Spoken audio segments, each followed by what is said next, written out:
क्या होगा अगर मैं कहूं कि 2050 तक, शायद जब हम में से कई लोग रिटायरमेंट के बारे में सोच रहे होंगे, भारत की अर्थव्यवस्था अमेरिका को भी पीछे छोड़ सकती है और दुनिया की दूसरी सबसे बड़ी इकोनॉमी बन सकती है। हाँ, और ये कोई ख्याली पुलाव नहीं है, ये दुनिया के कुछ सबसे बड़े और गंभीर आर्थिक विश्लेषणों का निचोड़ है। बिल्कुल, और ये आंकड़े सिर्फ नंबर्स नहीं हैं, ये एक बहुत बड़े बदलाव की कहानी कहते हैं।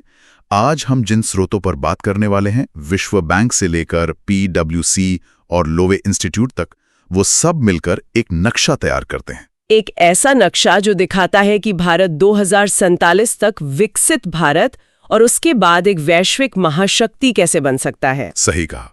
तो आज का हमारा मिशन साफ है। हम इन रिपोर्ट्स और विश्लेषणों की गहराई में उतरेंगे और ये समझने की कोशिश करेंगे कि इस महत्वाकांक्षी लक्ष्य को हासिल करने के लिए असल में किन चीजों की जरूरत है। और ये सिर्फ अर्थव्यवस्था की बात नहीं है। नहीं, बिल्कुल नहीं। हम बात करेंगे भारत की युवा आबादी की, उसकी बढ़ती सैन्य ताकत की, टेक्नोलॉजी में उसकी छलांग की और दुनिया के मंच पर उसके बढ़ते प्रभाव की। तो चलिए इस कहानी को परत दर परत खोलते हैं। और ये कहानी भारत के एक प्रमुख शक्ति यानी मेजर पावर से एक वैश्विक ध्रुव या ग्लोबल पोल बनने के सफर की है। एक ऐसा देश जो सिर्फ नियमों को मानता नहीं बल्कि उन्हें बनाने में मदद करता है। तो इस इमारत की नींव से शुरू करते हैं, यानी अर्थव्यवस्था। 2047 तक उच्च आय वाली अर्थव्यवस्था बनने का लक्ष्य रखा गया है। सुनने में बहुत अच्छा लगता है, लेकिन आम भाषा में इसका मतलब क्या है और ये कितना मुश्किल है? इसका मतलब जमीन आसमान का फर्क है। देखिए, विश्व बैंक के मुताबिक इस लक्ष्य को पाने के लिए भारत को अगले 22 सालों तक हर साल औसतन 7.8% की GDP विकास दर बनाए रखनी होगी। 7.8? हाँ, 7.8%। इसे समझने के लिए सोचिए कि 2000 से 2024 के बीच हमारी औसत विकास दर 6.3% रही है, जो अपने आप में दुनिया में सबसे तेज में से एक थी। तो हमें उससे भी तेज रफ्तार पकड़नी होगी और उसे लगातार बनाए रखना होगा। बिल्कुल। 7.8% लगातार 22 साल तक। ये तो किसी मैराथन को स्प्रिंट की रफ्तार से दौड़ने जैसा है। अगर भारत ये कर पाता है तो एक आम नागरिक की जिंदगी पर इसका क्या असर पड़ेगा? असर बहुत बड़ा होगा। एक रिपोर्ट है इंडिया 2047, उसके अनुसार अगर हम ये लक्ष्य हासिल कर लेते हैं तो भारत में प्रति व्यक्ति आय $26,000 से ज्यादा हो सकती है। $26,000? आज ये आंकड़ा कितना है? आज ये आंकड़ा लगभग $2,000 के आसपास है। मतलब 13 गुना की छलांग? हाँ, 13 गुना। इसका मतलब है बेहतर स्वास्थ्य, बेहतर शिक्षा और जीवन स्तर में एक अभूतपूर्व सुधार। ठीक है, लक्ष्य तो समझ आ गया, लेकिन ये होगा कैसे? क्या ये सिर्फ अपने आप हो जाएगा या इसके लिए कुछ बड़े और कड़े फैसलों की जरूरत पड़ेगी? हमारे स्रोत किन सुधारों की तरफ इशारा करते हैं? ये अपने आप बिल्कुल नहीं होगा। इसके लिए एक मजबूत, सोची समझी रणनीति की जरूरत है, जिसके कुछ प्रमुख स्तंभ हमारे स्रोतों में साफ दिखते हैं। जैसे कि? पहला और सबसे जरूरी है व्यापार करने में आसानी, यानी ईज ऑफ डूइंग बिजनेस। इसका मतलब है कि देश में आकर कंपनी खोलना, काम करना कितना आसान है। इस पर तो पिछले कुछ सालों में काफी काम हुआ है ना? बहुत काम हुआ है। विश्व बैंक की रैंकिंग में भारत 2014 में 142वें स्थान पर था। 142? हाँ, और 2019 तक 63वें स्थान पर पहुंच गया। ये सिर्फ एक नंबर का बदलाव नहीं है। इसके पीछे पैन, टैन जैसे कई रजिस्ट्रेशंस को एक ही फॉर्म में मिलाना, या दिल्ली, मुंबई जैसे शहरों में बिल्डिंग परमिट के लिए फास्ट ट्रैक ऑनलाइन सिस्टम बनाना जैसे ठोस कदम है। अच्छा। ये सब मिलकर निवेशकों को एक संदेश देते हैं कि भारत में उनका पैसा सुरक्षित है और काम करना अब पहले से आसान है। ठीक है, व्यापार करना आसान हो गया, लेकिन किसी भी अर्थव्यवस्था को चलाने के लिए ईंधन यानी पैसा चाहिए। इस विशाल विकास के लिए जरूरी निवेश को आकर्षित करने की क्या योजना है? आपने बिल्कुल सही नस पकड़ी है, और यही हमारा दूसरा स्तंभ है, निवेश बढ़ाना। एक अनुमान है कि निवेश की दर को GDP के 33.5% से बढ़ाकर 2035 तक 40% तक ले जाना होगा। और ये पैसा आएगा कहाँ से? ये घरेलू बचत और विदेशी निवेश दोनों से आएगा, और ये तभी आएगा जब मैन्युफैक्चरिंग जैसा तीसरा स्तंभ मजबूत हो, यानी मेक इन इंडिया। बिल्कुल। लक्ष्य है कि अर्थव्यवस्था में मैन्युफैक्चरिंग का हिस्सा 15% से बढ़ाकर 25% किया जाए। इसके लिए PLI यानी प्रोडक्शन लिंक्ड इंसेंटिव योजना एक गेम चेंजर की तरह काम कर रही है। हाँ, PLI के बारे में बहुत सुन रहे हैं। सरकार कंपनियों से कह रही है, आप भारत में फैक्ट्री लगाइए, उत्पादन कीजिए और हम आपको इंसेंटिव देंगे। मोबाइल फोन से लेकर दवाइयों तक हर क्षेत्र में इसका असर दिख रहा है। और चौथा स्तंभ? आखिर में चौथा स्तंभ है टैक्स सुधार। कॉर्पोरेट टैक्स में कटौती और जीएसटी का लागू होना, इन सब ने मिलकर व्यापार के माहौल को और बेहतर बनाया है। तो ये 4 स्तंभ, आसान व्यापार, ज्यादा निवेश, मजबूत मैन्युफैक्चरिंग और सरल टैक्स, मिलकर उस 7.8% की रफ्तार को पाने का रास्ता बनाते हैं। सही। लेकिन इन सब सुधारों को लागू करने और फैक्ट्रियों में काम करने के लिए लोग चाहिए। और ये हमें भारत की सबसे बड़ी ताकत और शायद सबसे बड़ी चुनौती की ओर ले जाता है, हमारी युवा आबादी। बिल्कुल सही कनेक्शन है। एक अनुमान है कि 2050 तक भारत की आबादी 1.8 अरब हो सकती है। 1.8 अरब? ये तो इतिहास में किसी भी देश की सबसे ज्यादा होगी। हाँ, और इसमें खास बात यह है कि यह एक युवा आबादी होगी। इसी को जनसांख्यिकीय लाभांश या डेमोग्राफिक डिविडेंड कहते हैं। इसे थोड़ा और आसान भाषा में समझाएंगे, ये एक फायदा कैसे है? जरूर। इसे ऐसे समझिए कि 2030 तक भारत की काम करने वाली आबादी, मतलब वर्किंग एज पॉपुलेशन, अपने चरम पर होगी। यानी देश की कुल आबादी का लगभग 69% हिस्सा कमाने वाला होगा। और बाकी? ज्यादा और खाने वाले कम होते हैं, तो देश की बचत और निवेश बढ़ता है और विकास की रफ्तार तेज हो जाती है। एग्जैक्टली। और इसका असर सिर्फ भारत पर नहीं, पूरी दुनिया पर पड़ेगा। पूरी दुनिया पर। एक बहुत ही चौंकाने वाला आंकड़ा है। बताइए। अगले दशक में दुनिया को जितने भी नए काम करने वाले लोग मिलेंगे, उनमें से लगभग 1/4 यानी 25% अकेले भारत से होंगे। 25%? हाँ। जब जापान और यूरोप जैसे देश बूढ़े हो रहे होंगे, तब भारत दुनिया का सबसे बड़ा टैलेंट पूल होगा। दुनिया को काम करने वाले लोगों की जरूरत होगी और भारत उस जरूरत को पूरा करने की स्थिति में होगा। ये तो हुई बेस्ट केस सिनेरियो की बात। लेकिन सिर्फ आबादी का ज्यादा होना ही तो काफी नहीं है। क्या हमारे स्रोत इस बात पर भी रोशनी डालते हैं कि इस बड़ी आबादी को सही कौशल देना और उन्हें रोजगार देना कितनी बड़ी चुनौती है? बिल्कुल, और यही इस पूरी कहानी का सबसे अहम मोड़ है। अगर हम यहां चूक गए तो ये डेमोग्राफिक डिविडेंड एक डेमोग्राफिक डिजास्टर यानी जनसांख्यिकी आपदा में बदल सकता है। यहां 3 बड़ी चुनौतियां हैं। पहली, कौशल या स्किल्स। आज की डिग्री कल की नौकरियों के लिए काफी नहीं है। लाखों युवाओं को एआई, रोबोटिक्स, ग्रीन एनर्जी जैसी भविष्य की नौकरियों के लिए तैयार करना होगा। इसके लिए कोई सुझाव है? हाँ, एक जिला एक कौशल जैसी योजनाओं का सुझाव दिया गया है, ताकि स्थानीय स्तर पर लोगों को जरूरी ट्रेनिंग मिल सके। दूसरी चुनौती निश्चित रूप से शिक्षा की गुणवत्ता होगी।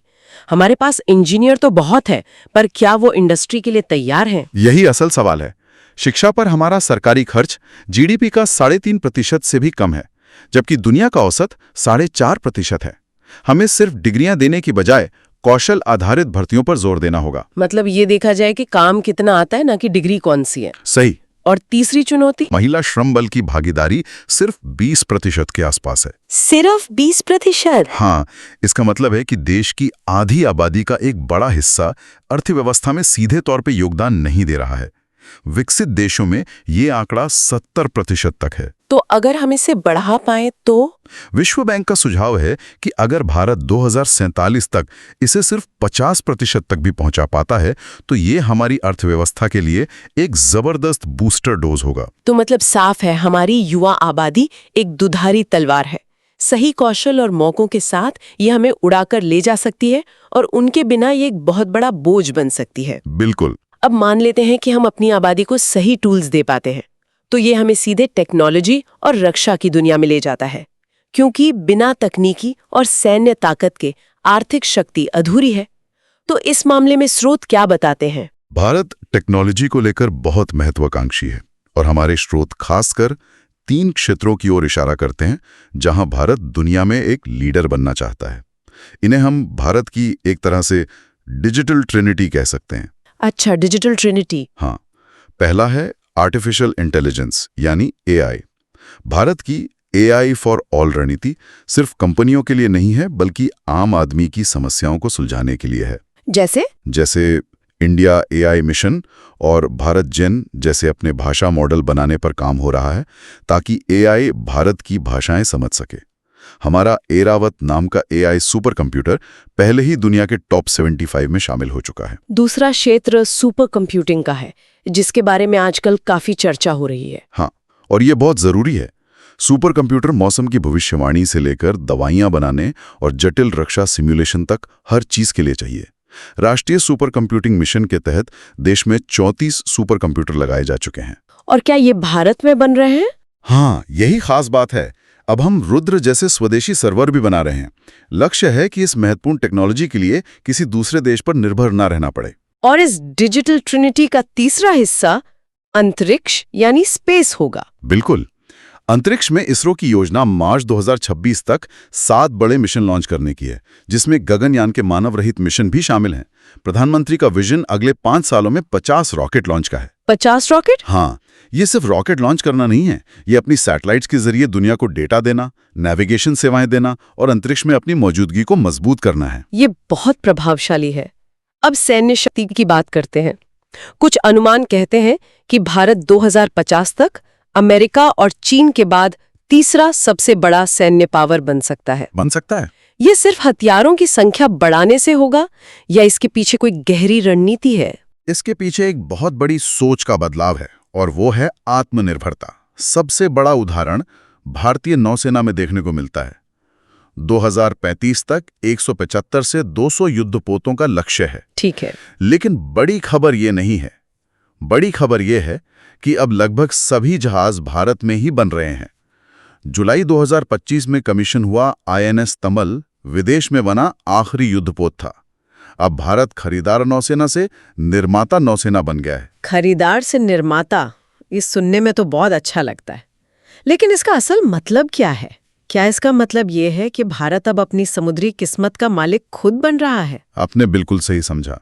इसका मतलब है कि अब भारत को अपनी रक्षा जरूरतों के लिए किसी दूसरे देश के राजनीतिक दबाव में नहीं आना पड़ेगा। अगर हमें आज एक जहाज चाहिए तो हमें किसी और देश की संसद की मंजूरी का इंतजार नहीं करना होगा। ये असली रणनीतिक आजादी है। यही है। INS विक्रांत जैसा विमान वाहक पोत, अरिहंत क्लास की परमाणु पनडुब्बियां और ब्रह्मोस जैसी सुपरसोनिक मिसाइलों से लैस विध्वंसक, ये सब अब भारत में बन रहे हैं। ये सिर्फ हथियार नहीं है, ये भारत की बढ़ती रणनीतिक स्वायत्तता के प्रतीक हैं।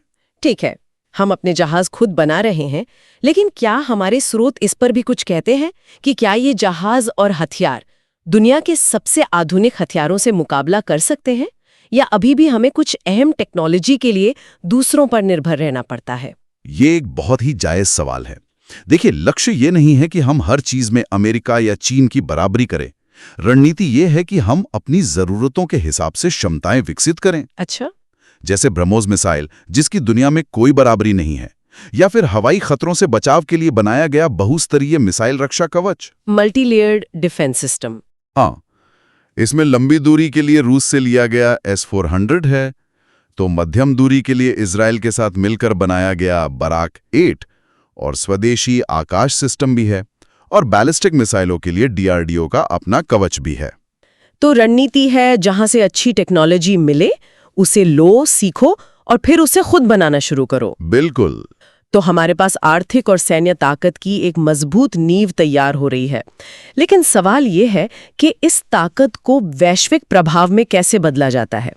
एक स्रोत में एक बहुत दिलचस्प बात कही गई है कि भारत एक बड़ा खिलाड़ी तो है, पर अभी भी हाई टेबल पर, यानी जहां दुनिया के बड़े फैसले होते हैं, वहां उसकी स्थायी जगह नहीं है। ये एक बहुत ही सटीक अवलोकन है, और इसी खाई को पाटने के लिए भारत की कूटनीति काम कर रही है। इसमें सबसे पहली और सर्वोच्च प्राथमिकता है संयुक्त राष्ट्र सुरक्षा परिषद यानी UNSC में स्थायी सदस्यता। हाँ, ये मांग तो बहुत पुरानी है। लेकिन अब तरीका बदल गया है। भारत इसके लिए G4 देशों यानी भारत, जापान, ब्राजील, जर्मनी के साथ मिलकर आवाज उठा रहा है। साथ ही L69 जैसे विकासशील देशों के समूह के साथ भी काम कर रहा है। ये L69 क्या है? ये अफ्रीका, लैटिन अमेरिका और एशिया के विकासशील देशों का एक बड़ा ग्रुप है जो सुरक्षा परिषद में सुधार की मांग कर रहा है। इसके साथ मिलकर भारत ये संदेश दे रहा है कि ये सिर्फ भारत की मांग नहीं, बल्कि दुनिया के एक बड़े हिस्से की आवाज है। और ग्लोबल साउथ की आवाज बनना, क्या ये भी इसी रणनीति का हिस्सा है? बिल्कुल, ये भारत की आज की विदेश नीति का केंद्र बिंदु है। G20 की अध्यक्षता से ठीक पहले 100 से ज्यादा देशों का वॉइस ऑफ ग्लोबल समिट बुलाकर भारत ने खुद को इन देशों के स्वाभाविक नेता के रूप में स्थापित किया। तो ये एक तरह से गुट निरपेक्ष आंदोलन का नया रूप है। आप कह सकते हैं। ये गुटनिरपेक्ष आंदोलन एनएएम की विरासत का एक आधुनिक और ज्यादा सरदार रूप है। भारत कह रहा है कि दुनिया सिर्फ अमेरिका और चीन के बीच की लड़ाई नहीं है, हम जैसे कई देश हैं जिनकी अपनी आवाज है। एक नया कॉन्सेप्ट भी सुनने में आया है, प्लूरीलैटरल ओमनी अलाइनमेंट।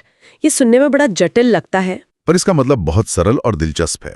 इसका मतलब है किसी एक गुट या कैंप में शामिल ना होना, बल्कि अपनी रणनीतिक स्वायत्ता बनाए रखते हुए सबके साथ जरूरत के हिसाब से संबंध रखना। मतलब सबका दोस्त नहीं, लेकिन किसी का दुश्मन भी नहीं। अपने हितों को सबसे ऊपर रखना। जैसे एक तरफ भारत क्वाड का सदस्य है, जिसमें अमेरिका, जापान और ऑस्ट्रेलिया हैं, जो चीन को संतुलित करने के लिए बना है। सही। और दूसरी तरफ वो ब्रिक्स और एससीओ का भी सक्रिय सदस्य है, जिसमें चीन और रूस दोनों हैं। ये दुनिया को दिखाता है कि भारत अपने फैसले खुद करेगा। ये तो हुई हार्ड पावर यानी सैन्य और आर्थिक ताकत की बात, लेकिन सॉफ्ट पावर यानी सांस्कृतिक प्रभाव के बारे में स्रोत क्या कहते हैं? लोवी इंस्टीट्यूट के एशिया पावर इंडेक्स के अनुसार भारत ने इसी क्षेत्र में सबसे ज्यादा प्रगति की है। और इसके उदाहरण हमारे चारों तरफ हैं। योग को ही देख लीजिए।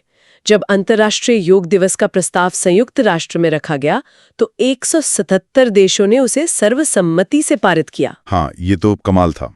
ये भारत की सांस्कृतिक शक्ति का इससे बड़ा प्रमाण क्या हो सकता है? ये सिर्फ बड़ी चीजें नहीं है। बॉलीवुड, भारतीय व्यंजन, दुनिया भर में फैला 3.5 करोड़ का मजबूत प्रवासी भारतीय समुदाय, जो भारत के सबसे अच्छे एम्बेसडर्स हैं। और इसकी जड़ें काफी गहरी है ना? बहुत गहरी। अयोध्या और दक्षिण कोरिया की रानी हो हुआंग ओके का ऐतिहासिक संबंध हो, या दक्षिण पूर्व एशिया में चोल साम्राज्य का हजारों साल पुराना सांस्कृतिक प्रभाव। और आज के दौर में इसके नए उपकरण हैं, जैसे हाल ही में अबू धाबी में मंदिर का उद्घाटन, जिसे मंदिर कूटनीति कहा जा रहा है। ये सभी मिलकर दुनिया में भारत की एक सकारात्मक छवि बनाते हैं। बिल्कुल। तो इन सभी विश्लेषणों का सार क्या है? अर्थव्यवस्था, जनसंख्या, तकनीक, सेना और कूटनीति को मिलाकर देखें तो क्या भारत का उदय निश्चित है, या अभी भी कोई लेकिन या किंतु परंतु है? स्रोतों से यह साफ है कि भारत सही रास्ते पर है और उसके पास महाशक्ति बनने की सारी सामग्री मौजूद है। लेकिन सफलता इस बात पर निर्भर करेगी कि जिन महत्वाकांक्षी सुधारों की हमने बात की, उन्हें पूरी तरह से और सही भावना के साथ लागू किया जाता है या नहीं। और चुनौतियां? रास्ता चुनौतियों से भरा है। सबसे बड़ी रणनीतिक चुनौती चीन है, जो एशिया में किसी और शक्ति को उभरते हुए नहीं देखना चाहता। भारत को अपनी रणनीतिक स्वायत्ता और अमेरिका जैसे सहयोगियों के साथ साझेदारी के बीच एक बहुत ही नाजुक संतुलन बनाना होगा। और अंत में एक विचार जो मुझे सोचने पर मजबूर कर रहा है। ये सारे विदेशी और भारतीय स्रोत भारत को एक आर्थिक और सैन्य महाशक्ति बनाने का रास्ता तो दिखाते हैं, लेकिन एक भारतीय स्रोत प्रभुत्व को केवल शक्ति के रूप में नहीं, बल्कि विश्व गुरु के दर्जे के रूप में परिभाषित करता है। सही। तो सोचने वाली बात यह है कि 21वीं सदी में किसी देश के लिए विश्व गुरु होने का क्या मतलब है? क्या ये दुनिया को एक नया आर्थिक मॉडल देना है, या चीन और अमेरिका की तरह एक राजनीतिक विचारधारा देना है, या फिर वसुधैव कुटुंबकम यानी पूरी दुनिया एक परिवार है जैसा एक सांस्कृतिक दर्शन देना है, जो टकराव की जगह सहयोग की बात करता है?